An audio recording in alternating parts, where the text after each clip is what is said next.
پاره یه تست دیواری دیگه میریم. زمان استارت رو بزن.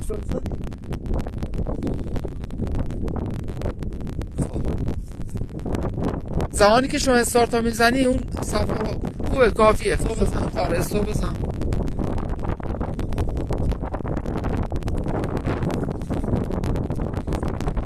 الان اینجا یه منطقه مینرال شدید داری و یه حالت پشتیداری که دست کنی کامل برات گرفته. زمانی که یه همچین اسکنر شما با پروتون میگیری، یعنی شما میدان عمومی نداری با دست کنی. یه شکل قشنگی نداری. آره اینجا یه شکل قشنگی شما داده نداری، فقط یه سطح مینرال داری که خورده هم نمیده. نه اصلا نه اینجا فلزی نداری. شما ببین شما یه جای سخت داری، اینجا جای سخت داری و پایینش هم یه حالت میکنه که حفره پشت این سنگ ها